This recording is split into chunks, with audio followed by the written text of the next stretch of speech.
Matapos ang pagbira kay Kapitan Dodong Bukol, bandang alas 9:49, may nagchat sa mismong cellphone ni Kapitan Dodong Bukol na may kasamang litrato. Ito ang ibinulgar ni June Digamon sa kanyang Facebook post. Vlogger, huy, kumentarista ko. Di daw ko tinuod nga media. Kamo na lang tinuod, tiaw-tiaw na lang ko. Pero bias daw si June Digamon. Pabor daw sa usa ka tawo. Ha, kinsa? Kabalo ka sa ko na bias for truth. Correct. Walay sayop diha kung ang imuhang pabor o ang imong bias didto kas kamatuoran nay mali. Kaysa mo siltig mali diha. Bugo ang dako. Bright na ka, John. Giing na tamo ko pinaka-bright sa nang bugo. Kamo bright mo pero nangabugo mo. Kay dito mo sa bad side. Basahon na to, Brigada Aldrin, kining balita, kaganina sa balita alas 7. Kalabutan sa update, sa kamatayon o sa pagpatay kay Kapitan Dodong Bukol. Wagin mo samuli anang Dodong Bukol. Inyuha ka ng paryente, wa man kay ko sumuli nga din ako na paryente na tawanan na. Mo gani man. Og nagasinggit lang na gustisya tungod kay gipatay ka na sa mga tao. Nga matod pa sa National Bureau of Investigation, taga-gobyerno, dili mo maalarma na. Gisayon-sayon ganing patay ang kapitan nga ilado kayo sa Davao del Sur, unsa nakakamo nga yano nga mga tao. Nya din na lang mo mutingog kay nangadlok mo, pagkaway hinungdan sa inyong pagpakabuhi sa kalibutan, napuno mo sa kadlok. Ingon pa si Socrates ba to? Ingon pa siya, you die many times before your true death kung nagsigi ka og kahadlok. Wala kay pisumay na kung sige kag kahadlok. Nga ikaw dyan, si mga kahadlok, madakpan yun. Ako na siya. Kanang kasuhan na lahi na. Kay di man ko madalas kurte na. Dito man sa kurte sa asawa. Wa man na mahilakip sa tong 1987 Philippine Constitution. Oh. Bisag-sakpan, wala lagi. Basta naaragin na sa 11, 12, o 13 kasugo. Ang 11, di pasakop. Ang 12, kung masakpan, di igin mo angkon. O kay ka 13, kay January 13 man ko na tao, balik ka og 11 og 12.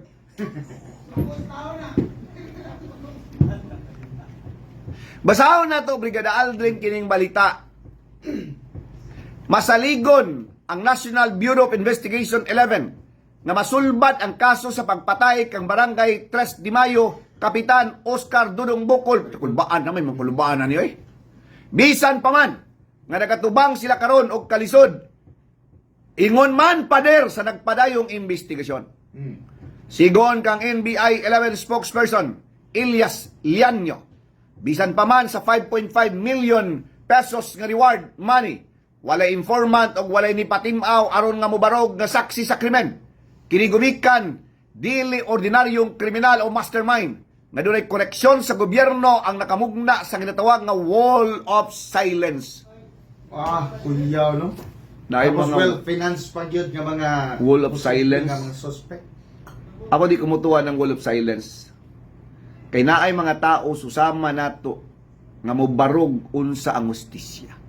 Pero kung katong grupo sa kinibang konektados gobyerno, posible. Mo na ginaingon Kaya biga. man nagyud daw sila traidoray daw. Ay, tuo ka. Ang uban din na kinahanglan og reward. Mugawas ra nagkalit tungod kay naay mga sirkumstansya nga makapagawas kanila nga ila ng ibiyagyag unsay kamatuoran. Mo gani. Luyo sa hagit na kaugkat og krusyal nga ebidensya ang mga investigador nagituohang makayagyag sa mga pangitabo sa tabang sa mga telecommunications aron matrace ang mga call logs, text messages sa wala pa og paghuman sa pagpatay kang kanik Kapitan Bukol Jr. katugyong paghumagpatay do. Paghumagpatay 9:47 sa gabi naay ning chat ning text dili text chat with picture kinsa siya nganong nagbud. Kinsay sulod sa picture. Kung nakadungog siya karon manglimbawot yun imong balibo do. Awu! Kay buluang lakip sa dula na ginatutukan sa person of interest sa kaso mawang individual nga nagbahad sa kapitan agagay. Kinsa ka sa tulo?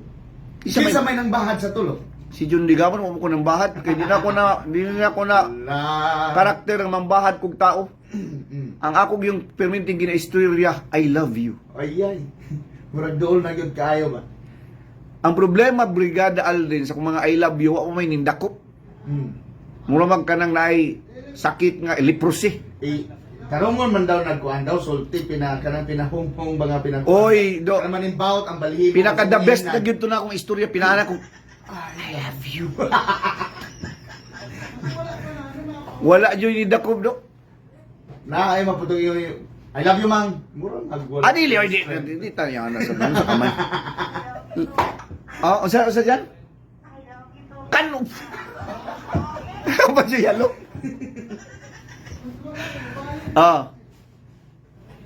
Mga kabrigada, kag padayo na tong gihagit ang National Bureau of Investigation, nindot na ni sa ka-progress report. Ako lang mahadlok sila, no? Nga mo Ay, fault. tanawon rin na to. Kaya ang NBI ba under sa Department of Justice. Oh. Dapat panindigan, barugan ninyo ang inyong pagka-NBI. Anya, Brigada Aldrin, daghan kinaghulat aning kasuhan kay Correct. kapag istorya ni mo bukol perting daghan ang maghulat. Tas sama ko itong pagkadto na ko dito sa Kuangod, sa korte. Ni ako tong 1 million ingon ana ka daghang mga taong interesado ani nga kaso ni. Okay, ang gusto katawhan karon is karang makabot yun ang hustisya. Kay dili deserve sa kapitan ang iyahang Kamatayon. karon Correct. nga kamatayon. Correct man. Matatanda ang sinabi doon ng NBI na nasa gobyerno umano ang may utak sa pagplano kay Kapitan Dodong Bukol. At aminadong nahihirapan din silang iresolba ang nasabing kaso. To be honest with the public,